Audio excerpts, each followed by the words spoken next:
I have about 20 years of experience in communications, marketing, publishing, working in from the comic book industry to book publishing with major book publishers, newspapers, magazines, promotional materials related to communication. That could be brochures, that could be billboards, whatever. All of that comes into the experience that I bring into the classroom. It's not uncommon for our illustration students to also be graphic design majors at the same time. And that's the first thing I like to talk to students about, is that versatility. Being a graphic designer that can also illustrate is a huge boost to your portfolio when you're looking for jobs. You may not necessarily be interested in motion graphics, but there may come a time when you're looking for a job where it's going to be in your best interest to understand some of that material. In terms of illustration has a very wide range.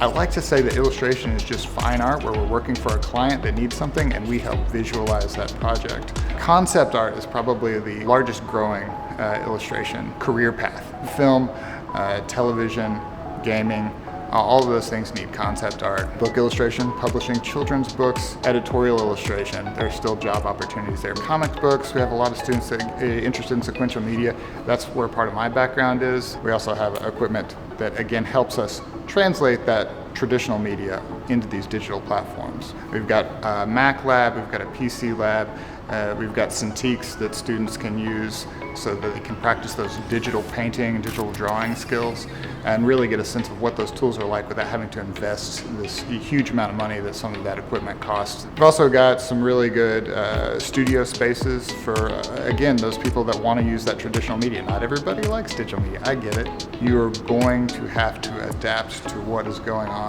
in society and culture, and things change. Technology changes, we have to adapt to that. And that's one thing that our university provides, a really good opportunity there to be versatile in your skill sets.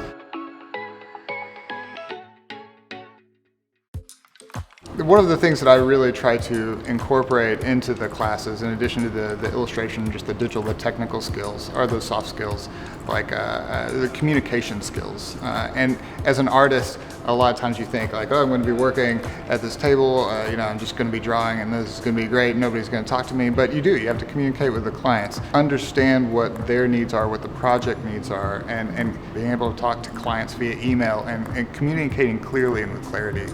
Nowadays, a lot of people are working more remotely. It's not uncommon for a freelance illustrator to be working from their home and sending that stuff to their clients, and everybody is expecting that content over email or expecting that content digitally. So in terms of digital art, and again as that applies to illustration, you need to understand how to get that into those electronic formats for the clients, for the printers, so it can live on the web. How can we enhance the work that we're doing digitally in those formats? Having a well-rounded education is really important. There's always multiple ways to do something, and there might be a way that's a little more efficient, but there might be something very unique about this other way. And so, anybody can learn how to draw, but you need to learn how to think about what you're doing, about that creative process, about the world around you. Elements of our culture, of society, of just the world, you bring that into your art. That's something we all should be thinking about as artists, and you can get that here.